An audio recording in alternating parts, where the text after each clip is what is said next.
this is our forever home, but I want to approach this as if it's anybody's build that I would be doing for somebody else, where I'm not just designing a house offsite on paper and then just overlaying that on the site and seeing where it fits. I want to design this house based on this site. Hello, everyone. Welcome back to another episode of Midweek Modern Craftsman with Tyler. I'm looking at myself right now on the screen, and I look very orange, like way more orange than normal. And I was just away this past weekend. My in-laws have a place up in like the Catskills area of New York, so I was outside in the sun some. I know I got a little bit of sun, but I don't feel like I'm this orange. I look Jersey Shore orange right now. Um, I'm just gonna roll with it because I don't know why I look so orange, and I know you guys aren't here to see my face anyway. I don't think that my lighting changed. It's very weird. It's annoying me. You guys aren't here to see my skin tones. I do look very, very spray tan esque right now. But so I'm just gonna roll with it. So if you guys notice that I have a very orange aura, something's going on with my camera or my lighting, or maybe I just got super tan this weekend. Something is up. A lot is actually up in the life of Tyler and Rachel. Um, we recently, I know that a few of you listeners who have paid attention are aware that we were buying some property. I can't even look at myself right now. This is insane. It's the most orange I've ever looked in my whole life.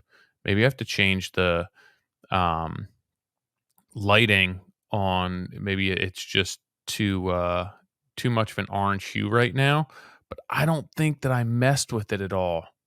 That's why I don't know if I should. No, that's really not helping. I'll put it back to where it was. Um Doug's gonna be like, "What the heck are you doing?" Sorry, I can't do two things at once. So we're deep. Let me maybe take off my hat. No, I'm still orange. I need another haircut. So Rachel and I closed on some property last week. It is now, it's almost June. You guys will be hearing this, I think, this week because I didn't get a supplemental recording in last week. So I am a week behind schedule. Um, but we had been looking for some property for a while. And initially we were looking at homes. So, all right, let's rewind. Um, we moved into our current house in, I believe, 2017 or so, 2016, 2017. We moved from a smaller house. Rachel got pregnant with our second. We needed a bigger house. We needed more room. We needed a bigger car. Um, our house had sold, and we found this property in Medford where we currently live. We have 3 acres. There was maybe another 10 behind us that was undeveloped. The guy who sold to us still owned that. He lived down in Florida. He had that subdivided and got approvals done on that for somebody to build essentially on 2 flag lots. Um, so we had known for a little bit that he wanted a fair amount of money for the lots, and we had known that somebody was going to purchase that and build. But basically what we thought was there's 5 acres on either side behind us, that goes pretty far back to the woods, that somebody would buy it and build a small house in the field back there, be able to plant some landscaping, and it would be not an issue for us. We said nobody's going to buy that and build a massive house. Like, right. Why would somebody want to live right behind us, right on top of us on our property line? So long story short, that sold. We were told there was going to be a small ranch built back in the field. And when things started happening, come to find out it is a 9,000 square foot house. Septic is 100 feet 6 inches to our well. Code minimum is 100 feet. So the house is placed very close to our property.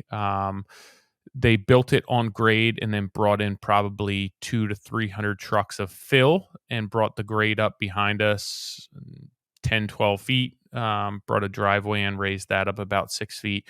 So everything, everything behind us, I don't feel that the environment, the landscape, the township did a great job of controlling what was back there. We're in an agriculture retention area.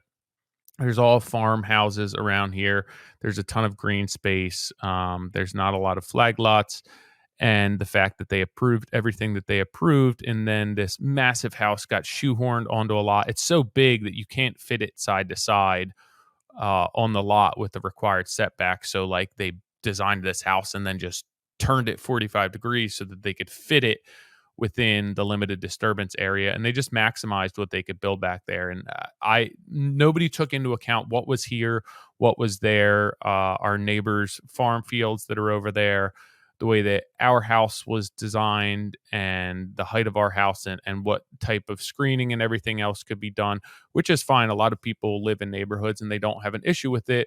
But we had bought this house and really enjoyed the privacy and the peace and the nature of it. And when things got subdivided and put up for sale, realistically, from a financial perspective, it did not make sense for us. We weren't in a position to buy the property, but even if we were, it would be a silly investment for us to do that just to keep somebody out from behind us. In hindsight, it's like we would spend less and have better interest rates had we bought the property behind us. But there's also another piece of land behind us that's going to sell and somebody's going to build on because the approvals are already done there. So to dump another $500,000 into that, it just wouldn't really make that much sense. And having to remodel our house and everything else. So not much we can do about it now, but what we fell in love with the property, and what we fell in love with this whole area, and the trees and the farm fields and the peace and the quiet, and not a lot of light pollution, um, was really flipped on its head. And I th- I feel if somebody would come in and would have had some design restraint and really built a house for that property, and taken into consideration the water table and the environment and the ecology and what would fit back there, it would not be what was ended up going back there. um, that's neither here or there, but it is, in 100% honesty, the reason why we were looking to move, why we wanted to get out of here. We had not only privacy, but just a really pretty property that we lived out of the back of our house. And we were the high spot on the property, and we could look off into the fields. Our neighbors' farm fields were behind us, that he farmed. It was really quiet and really pretty. There's a ton of wildlife back there. Excuse me. um, and none of that was taken into account when designing and placing this new house. So the right now it just it really changed the way that we live, our privacy, our security, the peacefulness that we felt living here is gone. And that's why we bought this house, and that's why it was going to be our forever house, and things changed.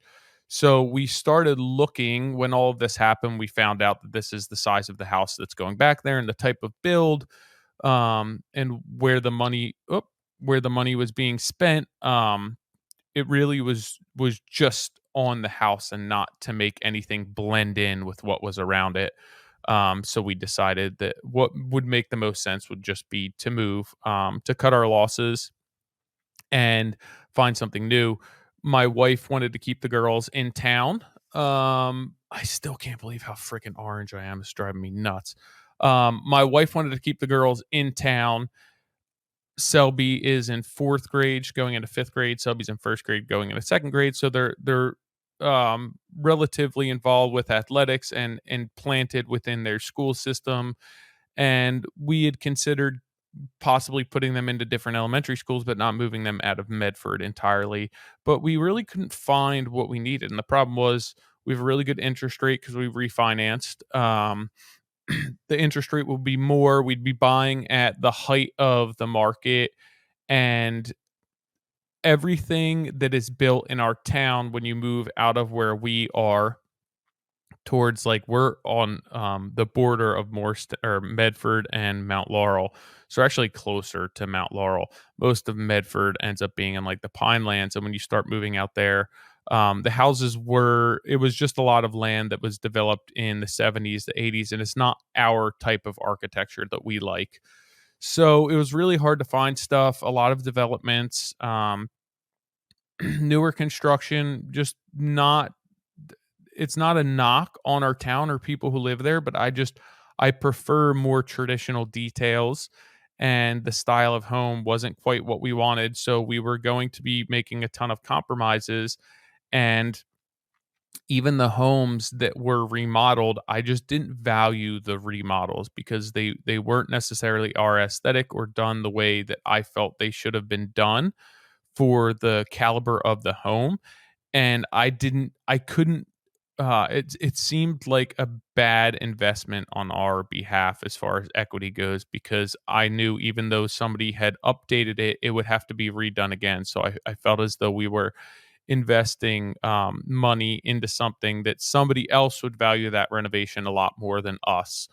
And so we realized that we were going to have to spend a lot of money plus the increased interest rates, and it still wouldn't be what we needed. We'd probably have to get a garage put on or a shop of some sort.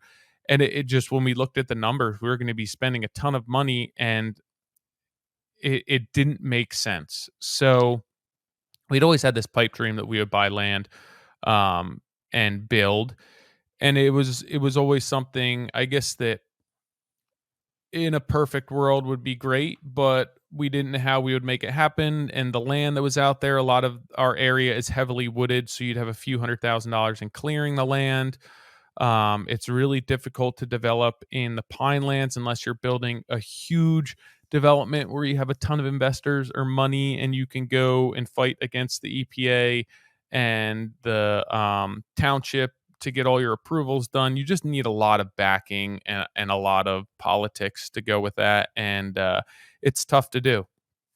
So there weren't a ton of options for us as far as land goes. And then a few months ago, one of our neighbors, two down, he decided that he was going to sell a portion of his land. So he owns three lots around 6 acres, 5 acres each, and three in a row. And he wanted to unload the furthest one away from him, which is the property that we ended up buying. Um, he had it for sale for a couple of months. I had spoke to him, a little bit difficult to get a hold of. I didn't think everything was really moving along with it, and I didn't want to force the issue.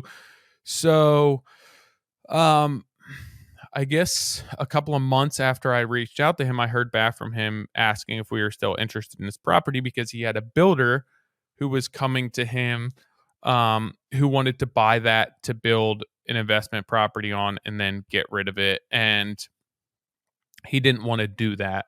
And it wound up being the builder that built the house behind us. So he had reservations about going that route because of everything that happened here, and what was put in here. And he just, there's sentimental value to him for this land. He's owned it for 40 years. He raised his kids at this house and on this land, and he just didn't want to sell to a builder that was going to build an investment property, and make a quick buck and turn it over. So he was like, "Hey, if you're interested in it, I would rather sell to you." So he actually ended up selling to us for less than the builder offered him.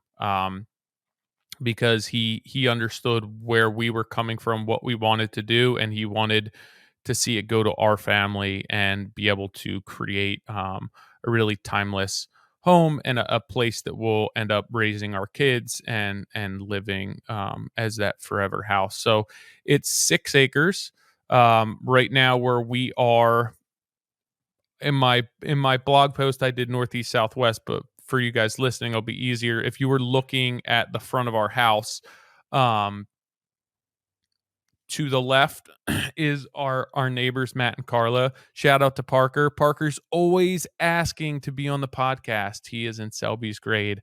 Um, so fourth grade boy. He's wild and he's always like, "Yo, let me come on your podcast." So shout out to Parker.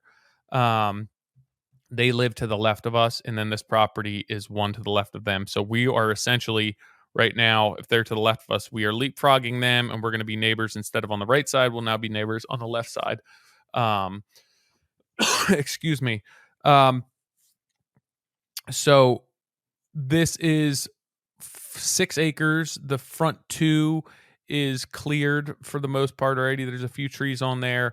There's a To the left of our property that we're buying is 5 acres of ponds and wetlands. That's a pie shaped. And then to the left of that is the man that his family that we bought from. So between his property, he still owns the 5 acre pie shaped lot of ponds and wetlands. So that cannot be developed. Ours is the last buildable lot on the geographic border of Medford and Mount Laurel. It's not the last lot that you could build on in Medford, but from a geographic perspective, you cannot build any closer to Mount Laurel. It's the last lot in Medford. And then to the right is Matt and Carla.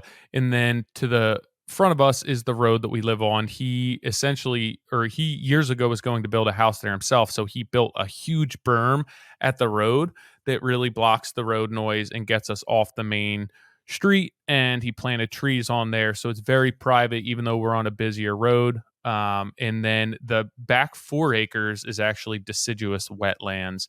So it's forest, and we have a high water table in our area, which made it really great for farming because even when we didn't get rain, there was water in the soil.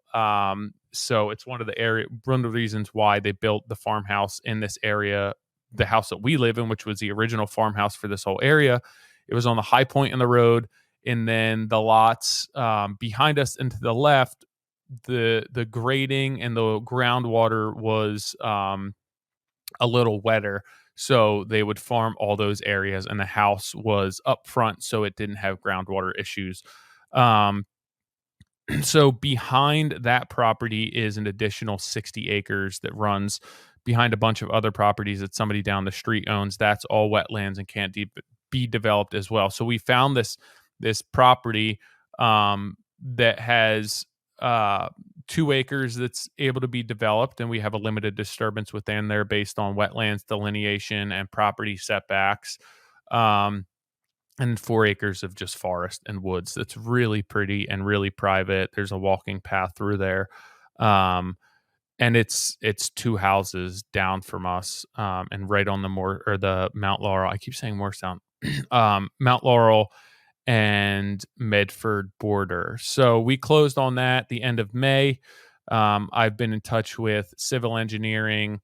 Survey was getting done last week and then finishing up actually today. I had the environmental soil ecologist come out and do all his borings for the wetland delineations, and he ribboned all of that off. I'm in touch with the septic engineers. They have a deposit to come out and do their borings based on the limited disturbance area as far as where septic can go based on groundwater and what type of fill we'll have to bring in, or sand around that area. So, what else do we have going on? So I guess that takes us to, once we know where the septic can go, um, we can get that survey in place and then get a site layout done with where we think the buildings will go. We'll cut the new driveway in, and we will submit everything to the EPA for approvals based on the wetlands delineation. They'll come out and confirm all of that stuff. And then if all is good, we will really dig into house design at that point. So we're not at the house design stage, but what Rachel and I have discussed, and I think the route that we're going to take is to build um, a new old home. Excuse me here one second. I always, even our house now, and our first house was a really old home. I love old homes. I love traditional architecture. I love traditional detailing. I love how homes were laid out and placed and designed with respect to grade, with respect to the environment, with how much soil they'd have to remove, how much soil they'd have to bring in, what the digging was like, where the water table was, where the sun came up, how much solar gain you would have with in the summer months versus winter months if you want the sun coming up on the south side of the home and warming the home and then having shade on the north side of the home, where you want those bedrooms based on, if you're on the east side and the sun is rising earlier in the morning there versus if you are more of a night person and you want more light in your house towards the end of the day, you'd possibly put that stuff on the west side of the house. All these considerations were taken into account. And this was done when you had so much space to build. You could build your house and put it anywhere. Um, and they were still really taking into account where to do it. And today, it just seems as though people design a house on paper and then they find a lot and they just turn that design wherever the way it fits, or just shove it in there with no account for what was there, what's around them. Hey, we need to bring in um, you know, 12 feet worth of fill. Oh, we could just bring in 12 feet worth of fill, where it's like you just would never build a house there 100 years ago because you couldn't bring in that much fill. You would find a lot that made more sense to build a house like that.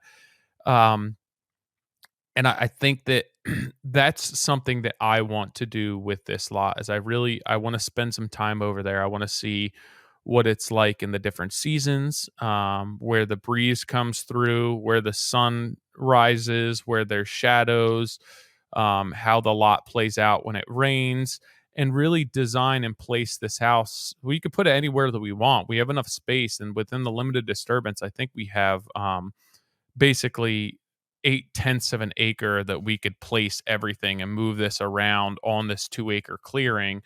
So we have plenty of room to place anything where we want it, but I want to take all of that into consideration. This is our forever home, but I want to approach this as if it's anybody's build that I would be doing for somebody else, where I'm not just designing a house offsite on paper and then just overlaying that on the site and seeing where it fits. I want to design this house based on this site, based on where there are certain plantings, where the wetlands delineation is obviously, where the high point is on the lot, again, where the tree line is, where there's better views, where the sun comes in. It doesn't take that much more work to do. I even want to plan like the interior layout based on sunlight and seasons and view, because it just doesn't make sense to me to spend all of this money on a lot and on a house. And this isn't just for ours. This is for anybody building a house and then just saying, "Oh, we're just going to place this house facing the road and that's it." Or, you know what, this house doesn't fit this way. Let's turn it sideways and then we can fit. We'll have our setbacks and we'll get however many square footage that we want and it works. Where it's like, maybe if this is the lot that you love, you fell in love with this lot, let's build a house that works for this lot. Or this is the house design that you fell in love with, that you love, let's find a lot that works for this house.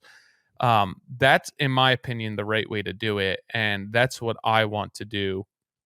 I really want to survey this property and take into account everything that could be done. And I want this house to fit in this lot and this property as if it's always been there, as if it's been there for 150 years. So, as far as stylings go, traditional details, I don't have a massive budget to build this house. So, I want to build a very modest house, but I want the details, although subtle, to be traditional, to be scaled properly, and to be right. And I want this to be a very traditional home for this area that you would find in the Northeast. 150 years ago. And obviously, there will be modern amenities. There will be details that you wouldn't have as far as air sealing and insulation, so that it's a more sustainable build and that it doesn't have the operating cost of an older home. But I really want to build a new old home and build within our budget and build within the space and really be a proper and adequate steward for this land and this area, and build a house that looks like it was always there. Obviously, it will be new, but if you looked at this in a photo, that you would be like, "Oh yeah, that must be a house that's been there forever." I don't want to reinvent the landscape to fit this house. To me, that doesn't make sense. Um, so, I'm not sure exactly what details we will be including at this point, exactly what the design of this house looks like. I have a couple of ideas in mind, um, possibly taking some design inspiration and then bringing it to an architect to help us out with layout within the home and sorting out the details as far as energy, and as far as just ensuring that we're nailing the traditional details right and scaling them correctly. So I have some ideas of the path that we want to go, but this is going to be a huge learning process for me, and I really want to dig into this and see traditionally what people did, why they did it, and why those details make sense. And I want to somehow weave and tie them in to this build. So I want to be able to share all of that with you. Whatever partners and vendors I set up with, I want to um, link up with people who understand my vision for this home and why we're doing it and why we're choosing the products that we are, because I don't want to just use something for the sake of using it. I want to use something because it makes sense to use for this build. Um, and I think that it's going to present some really cool opportunities for me to be able to keep the belt on and really geek out on some nerdy traditional architecture and detailing and create this new old house. Again, that'll be like a modest build, 2,500 square feet. Um, no crazy roof lines, um, probably a porch off the back and some outdoor living space patio off the back. Again, nothing that you wouldn't see 100 years ago. You're not going to have these crazy roof lines. I'm not going to put a Victorian home on this property. I'm not going to have just something that wouldn't make sense there. So trying to sort all that out, but I do believe it's going to present some really unique and cool opportunities, to be able to document this whole process from clearing the land, doing a lot of that stuff over the next year myself, flagging out our limited disturbance areas, and just documenting all of this for you guys to see what I'm doing. I'm really excited about that. I'm really excited to learn. I'm really excited to share what I am learning and why I'm choosing to go the path that I want. And then obviously your input and insight. There's a lot of guys and girls out there have done a lot more of this than me. And I feel that you can bring a ton of value to this build as well. So I'm really looking forward to it. Obviously, Rachel's looking forward to it. It's going to be a lot of work. It's going to be very intense, very difficult while we try and navigate this process of funding this build, what we're doing with our existing home, how we're going to bridge and cross over between the two. Still trying to sort all of that out. But the most important thing for us right now was to secure this land, because there's really not that much. It's a perfect scenario where we're two lots down. I can drive my tractor, I can drive my truck right down the street. I can hop over there after work to work on things. So it's really a unique opportunity for us, to be able to do this. And I think that it's a really unique opportunity for my family as well to be able to do this and not do this in a different town or far away. They're going to be around firsthand to experience how much work goes into this and how much effort goes into this and why we're doing this, for them. And I think that it's going to instill a lot of principles within them to see what you can get if you work hard, and really put your nose to the grindstone and not give up and make a lot of sacrifices to follow your dreams and really get what you want out of life, even though it may seem very difficult. And there's a lot of uncertainty there, and stress and anxiety, and working through that and proving to myself and to my family and showing my daughters what can be done if you really put your mind to it and believe in what you can do. So obviously, I'm not going to be able to do this alone. Um, Even to this point, Rachel just supporting me and backing me as always. She is definitely a lot calmer than me. She is definitely more even keeled, and keeps me grounded when I get very overwhelmed and anxious about all of this. And I feel as though I'm biting off more than I can chew, which happens a lot.